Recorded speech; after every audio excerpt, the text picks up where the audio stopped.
Emma's hand shook so violently she could barely grip the horse's reins as her husband's shouts echoed behind her in the darkness. The stolen mare stumbled through knee-deep snow while winter wind cut through her thin nightgown like angry knives. Behind her, torchlight flickered between the trees. He was following. The horse beneath her wheezed with exhaustion. She'd pushed the animal too hard, too far, but stopping meant returning to Harold's fists. Her ribs ached where he'd kicked her for burning supper. This time felt different. This time, his eyes had promised death. "Steady, girl," she whispered to the mare, though her own voice trembled. The animal's breath created white clouds in the frigid air. Emma had no destination, no plan beyond escape. Prairies stretched endlessly ahead, white and hostile under the starless sky. The mare's front hoof caught a hidden root. Emma flew forward as the animal stumbled and rolled. She hit the ground hard, snow filling her mouth and nose. Pain shot through her shoulder. When she struggled to sit up, the horse was already limping away, favoring its left foreleg. Alone in the wilderness, wearing only a nightgown and torn shawl, Emma felt despair settle over her like ice. Wind howled across the empty landscape. Her feet were already numb in their thin slippers. She would freeze to death before dawn. Then she saw it. A distant orange glow flickering against the darkness. A fire. Emma forced herself to stand despite the pain in her shoulder. The light seemed impossibly far away, but what choice did she have? Each step through the snow drained more strength from her legs. The wind grew stronger, whipping her hair across her face and driving snow into her eyes. The orange glow grew larger, not just one fire, but several. Shapes emerged from the darkness. Lodges. Her heart nearly stopped when she realized what kind of village. The distinctive peaks of teepee lodges rose from the snowy ground like ancient sentinels. She'd stumbled upon an Indian camp. Harold's voice echoed in her memory. "Savages," he'd called them. "They'll scalp you alive." But Harold said many things, mostly lies designed to keep her afraid and obedient. Emma swayed on her feet. The cold was winning. She could feel consciousness slipping away like sand through her fingers. Behind her lay certain death at Harold's hands. Ahead lay unknown danger. She chose the unknown. Her legs gave out when she was still 50 yards from the nearest lodge. She collapsed face first into the snow, tasting blood where she'd bitten her tongue. The world began to fade at the edges. Footsteps crunched through snow toward her. Deep voices spoke in a language she didn't understand. Strong hands lifted her from the ground. Emma tried to open her eyes, but her lids felt weighted with stone. Someone wrapped a warm fur around her shivering body. She was being carried, held against a broad chest that smelled of leather and wood smoke. "Safe," a voice murmured in accented English. "You are safe." The words followed her down into darkness. Emma woke to warmth and the scent of sage, her body tensing as she remembered men meant pain. Soft furs surrounded her instead of Harold's rough hands. Orange firelight danced across curved walls made of hide and wooden poles. She was inside one of the lodges. Panic shot through her chest. Where was Harold? Had he found her? She tried to sit up, but dizziness forced her back down onto the comfortable bedding. Slowly, a gentle voice said. An elderly native woman knelt beside her, holding a clay bowl filled with steaming liquid. Deep lines mapped her weathered face, but her eyes were kind. "You are hurt. Rest." Emma's gaze darted around the lodge's interior. Buffalo robes hung from the walls, Weapons and tools were arranged with careful precision. A small fire burned in the center, its smoke rising through an opening at the top. Everything spoke of strength and order. Where Emma's voice came out as a croak, her throat felt raw. "Mato's lodge," the woman said, bringing the bowl closer. "He found you in snow. Drink." The warm liquid smelled of herbs and meat. Emma's stomach clenched with hunger, but years of conditioning made her hesitate. Harold never gave without expecting payment. What would this kindness cost? As if reading her thoughts, the woman smiled. "No trade. You need strength." Emma took the bowl with trembling hands and sipped. Rich broth slid down her throat, warming her from the inside. She hadn't realized how desperately hungry she was until the first taste hit her stomach. "Your husband?" the woman asked quietly. Emma's hands tightened on the bowl. "He'll look for me. Mato says you are welcome here, long as you wish." "Mato?" "He brought you to safety." As if summoned by his name, the lodge flap opened and a man ducked inside. Emma's body went rigid with instinctive fear. But this man moved differently than Harold. Slowly, deliberately, giving her time to see he carried no weapons, meant no threat. He was tall and broad-shouldered, wearing buckskin leggings and a simple shirt. Black hair hung loose past his shoulders. His face was strong-featured but not harsh. When their eyes met, Emma saw intelligence there and something else she couldn't name. "You are better," he said in careful English. His voice was the same one that had promised safety in the darkness. Emma nodded, not trusting her voice. He settled cross-legged near the fire, maintaining distance between them. The elderly woman patted Emma's hand and rose to tend the flames. "I am Mato," he said. "This is Winona. We will not harm you." Harold would have demanded gratitude, explanations, immediate service. This man simply waited, giving her space to process his words. "Emma," she whispered finally. He inclined his head respectfully. Emma, a good name. Winona set a wooden plate beside her bedding. Roasted meat and some kind of root vegetables sent delicious smells into the air. Emma's mouth watered, but she waited for conditions, demands, prices. None came. Mato rose and moved toward the lodge entrance. "Eat," he said simply. "Sleep when ready. Tomorrow we talk if you wish." Then he was gone, leaving Emma staring at the closed flap in bewilderment. In her world, kindness always came with chains attached. 3 days passed, and Emma realized she was waiting for the blow that never came. Each morning she woke expecting to find her gentleness had a price. Each evening she lay down surrounded by the same patient kindness that greeted her at dawn. Mato visited twice daily, always announcing himself before entering his own lodge.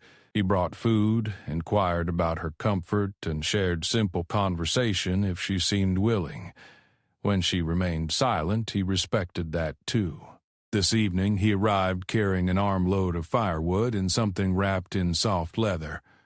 "Snow comes heavy tonight," he said, building up the fire. "You will be warm." Emma sat propped against a backrest made of willow branches, watching his efficient movements. Her shoulder had healed enough to allow sitting up, though Winona still fussed over the bruises yellowing across her ribs. "Why?" The word escaped before she could stop it. Mato paused in his work. "Why what? Why help me? You don't know me." She struggled for words. "I'm nothing." His hand stilled on the firewood. When he turned to face her, his expression was serious. "In my people's way, all life has value. A woman fleeing in winter, bleeding from wounds not made by accident. This woman deserves protection. Emma's throat tightened. My husband has rights. Legal rights. Legal. Mato spoke the word like it tasted bitter. Your husband's legal rights include this? He gestured to the fading bruises on her face. She touched her cheek self-consciously. Back home, neighbors had looked away when Harold's discipline showed. Here, this stranger spoke of her injuries with quiet anger. I took his horse, she said. He'll want it back. You took freedom. Better prize than horse. Mato unwrapped his leather bundle, revealing a pair of beaded moccasins lined with rabbit fur. He set them beside her bedding.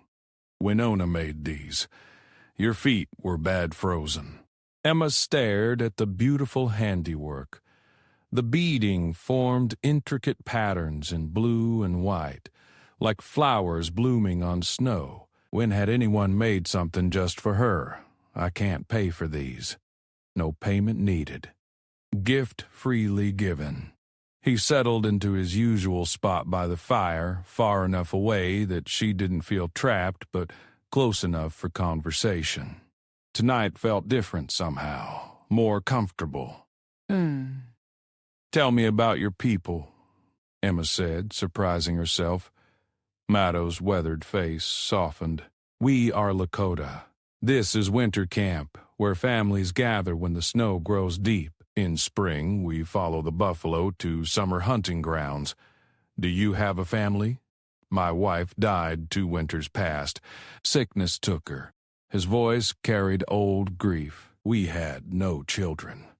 Emma studied his profile in the firelight.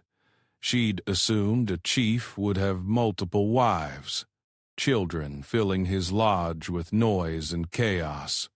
Instead, he seemed as alone as she was. I'm sorry, she said quietly. Wakantanka gives and takes in equal measure, I do not question. Wakantanka, Great Spirit, your people might say God.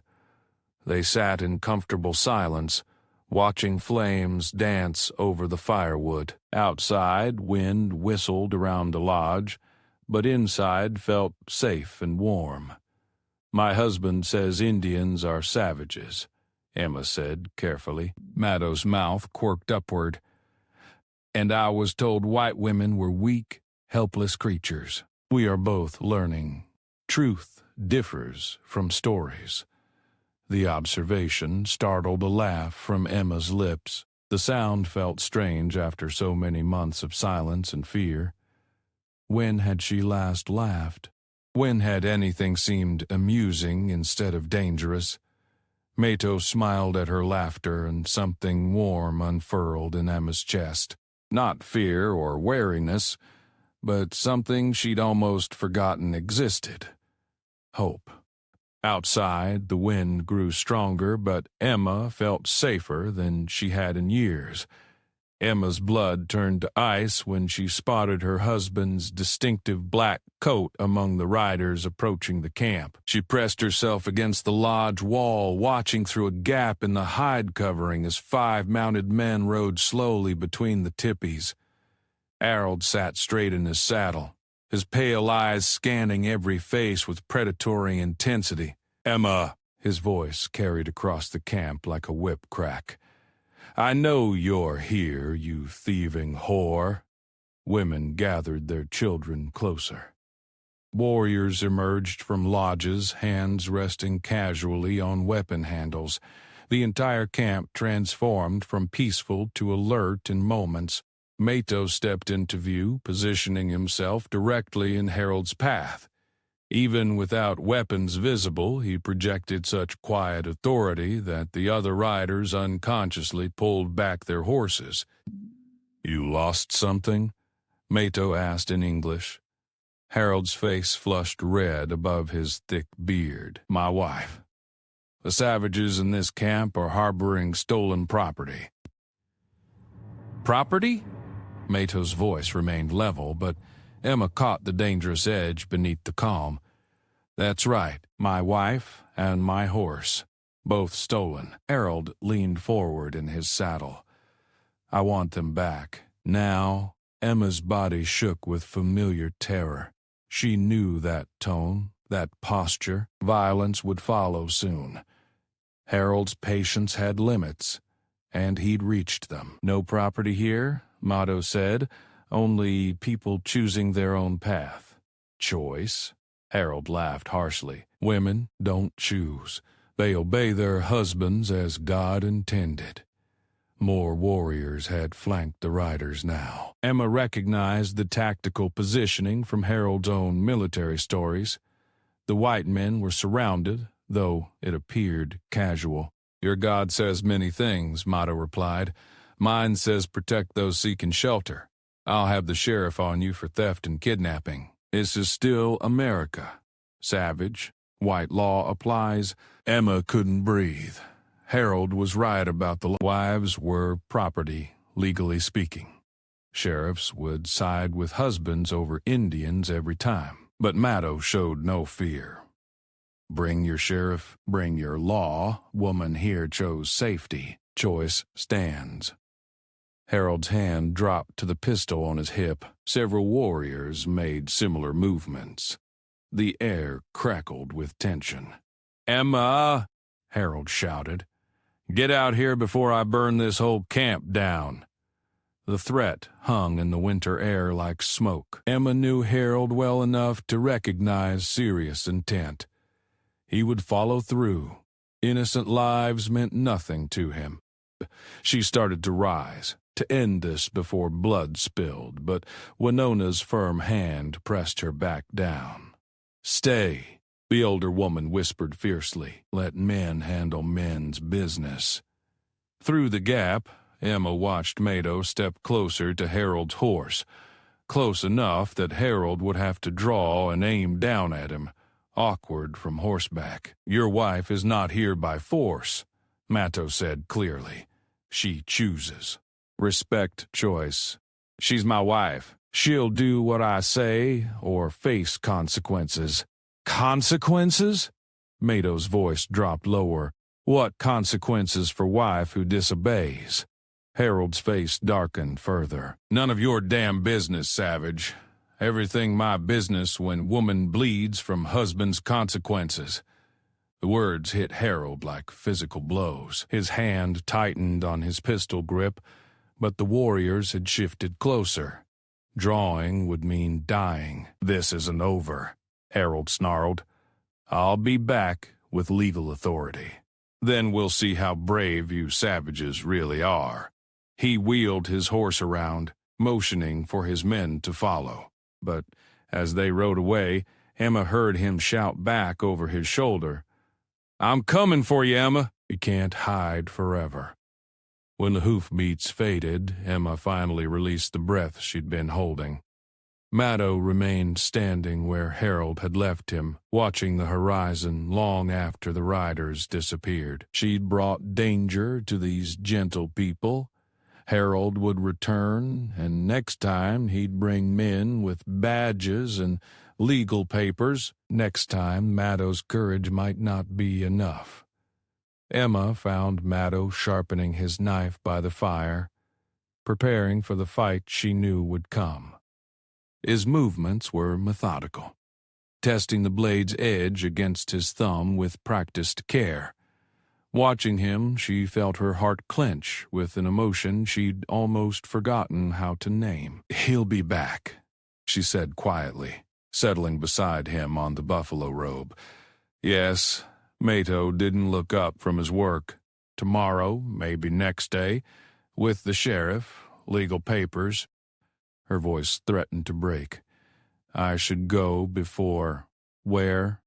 His dark eyes met hers directly. Where will you go that he cannot follow? Emma had no answer. Harold's reach extended far beyond their hometown. He had friends, connections, money to hire bounty hunters if necessary. I could head west, find some place. Running woman in winter dies alone. Mado set down the whetstone. Is that what you want? The question hung between them like a challenge. What did she want? For so long, survival had been her only goal. Stay quiet, stay small, stay alive. The possibility of wanting more had never occurred to her. "I don't want to bring trouble to your people," she whispered. Trouble already here. Woman beaten, fleeing in snow. That is trouble we cannot ignore. He resumed, sharpening the knife. "Question is, what do you choose now?" Choose. That word again. For years, Harold had made every choice for her. What to wear, when to speak, how to stand. The idea of choosing felt foreign and terrifying, but also thrilling. "If I stay," she said carefully, "if I fight this with you, what happens when new white settlers come? What happens to your acceptance of me then?" Mattow's hand stilled. "You worry about their judgment? I worry about reality. White women don't live with Indians. Not respectable women. Were you respectable when you stole horse and nightgown?" A hint of amusement colored his voice. Despite everything, Emma smiled. "No, definitely not respectable." "Good." He set aside his knife and turned to face her fully. "Respectable women do not survive what you survived." His words hit deeper than she'd expected. She had survived. Against impossible odds, she'd found the courage to escape, to risk everything for freedom. "Mattow," she said, testing his name on her tongue, "what you've done for me, the kindness your people have shown, I've never experienced anything like it. And I think," she took a shaky breath, "I think I'm falling in love with you." The words felt like jumping off a cliff. She'd never chosen to love anyone. Harold had chosen her, claimed her, owned her. This felt completely different. Mattow's expression softened. "Emma, I know it's impossible. I know I'm damaged, that my situation is complicated." He silenced her with a touch, his calloused fingers gently stroking her cheek. "Nothing impossible about healing heart. Nothing wrong with woman who survives." When he leaned closer, Emma felt her breath catch. This was choice, too. She could pull away, maintain distance, protect herself. Instead, she moved toward him. Their first kiss was gentle, questioning. Mattow gave her every opportunity to retreat. But Emma had spent too many years in retreat. Tonight, she chose to advance. When they broke apart, she rested her forehead against his. "I'm not running anymore," she whispered. "Whatever comes tomorrow, I'm staying. This is my choice." Mattow's arms came around her, strong and protective. "Then we face tomorrow together." Outside, wind howled around the lodge, but Emma had never felt safer. Tomorrow would bring Harold and his threats, sheriffs, and legal complications. Tonight, she was exactly where she belonged, in the arms of a man who'd shown her that love could be gentle, that strength could be protective, that respect was possible between man and woman. Tomorrow, she would fight for this new life. Tonight, she would simply treasure it. Emma stood beside Mattow as her husband returned with a sheriff, but this time she didn't cower. Morning sun cast long shadows across the camp as 6 riders approached, their breath visible in the cold air. Harold rode beside a thin man wearing a tin star on his coat, both of them radiating self-righteous authority. "That's her." Harold pointed directly at Emma. "My lawfully wedded wife, stolen by these savages." Sheriff Morrison looked uncomfortable with his role, but determined to follow legal protocol. "Ma'am, your husband has filed papers claiming theft of property and unlawful detainment. I need you to come with us." Emma felt Mattow tense beside her, but she squeezed his arm gently. This was her moment to choose. publicly and permanently. "I wasn't stolen, Sheriff," she said clearly. "I escaped." Harold's face darkened.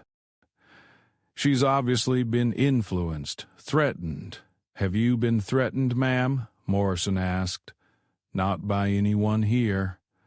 Emma stepped forward, letting her voice carry across the gathered crowd of both white men and Lakota. "But I was threatened plenty in my marriage. Beaten, terrorized. These people saved my life." "That's a lie." Harold spurred his horse closer. "She's hysterical, confused." "Am I confused about this?" Emma lifted her sleeve, revealing the still healing rope burns on her wrist. "Or this?" She touched the fading bruise on her jaw. "Sheriff, you've known Harold Reed for years. Have you ever wondered why his first wife died so young?" Morrison shifted in his saddle, clearly uncomfortable. "She was clumsy," Harold snapped. "Fell downstairs." "3 times." Emma's voice grew stronger. 3 separate falls, each one landing her in Dr. Wilson's office. "How clumsy was she, Harold? Or how often did you lose your temper?" Murmurs rippled through the watching crowd. Emma saw recognition in some faces, people who'd wondered, suspected, but never spoken up. "Even if that's true," Morrison said reluctantly, "the law still says." "The law says a woman is property," Emma interrupted. "But which law? White law that treats me like a broodmare? Or natural law that says all people deserve safety and respect?" Maddow stepped closer to her side. "Sheriff, this woman came to us bleeding, near death from cold. We offered shelter, nothing more." "And now?" Morrison asked. Emma took a deep breath. This was it.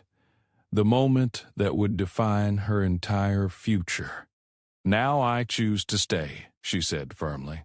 "Not as stolen property, but as a woman making her own decisions. I choose to live among people who treat me with dignity. I choose to love a man who's never raised a hand against me." She turned to face Harold directly. "I choose freedom over your fists, Harold. Find yourself another victim." Harold's face turned purple with rage. His hand moved toward his gun, but Maddow was faster. In one fluid motion, he placed himself between Emma and her former husband. "Easy," Morrison warned, his own weapon half drawn. "Nobody needs to die here." "She's my wife!" Harold screamed. "My property." "No," Emma said with quiet finality. "I was your victim. I'll never be your wife again." The sheriff looked between them, legal authority warring with moral certainty. Finally, he sighed heavily. "Ma'am, if you're truly choosing this of your own free will—" "I am." "Then I can't force you to return. Marriage don't give a man the right to beat his wife near to death." Harold started to protest, but Morrison cut him off. "Harold, I suggest you ride back to town and file for divorce, quietly, before more people start asking questions about your first wife's accidents." As the white men rode away, Emma felt a weight she'd carried for years finally lift from her shoulders. Spring was coming to the prairie, melting winter's grip. Soon the camp would move to summer grounds. Mato's arm came around her waist, warm and protective. "Ready for new beginning?" he asked softly. Emma looked around at the faces surrounding them. Lakota families who'd accepted her without question, elders who'd shared their wisdom, children who'd giggled at her attempts to learn their language. She was home. "Yes," she whispered, rising on her toes to kiss him. "I'm ready." Behind them, Winona started a soft victory song, and other voices joined in. The sound rose toward the brightening sky like a promise, carrying Emma's story from winter into spring, from fear into hope, from survival into love. She had found safety where she least expected it, in the arms of a man who proved gentleness was stronger than force, respect more powerful than possession. The future stretched ahead, uncertain but no longer frightening. Whatever came next, she would face it as herself. Not Harold's property, but Emma, a woman who'd chosen love over fear and found her place in a world bigger than she'd ever imagined.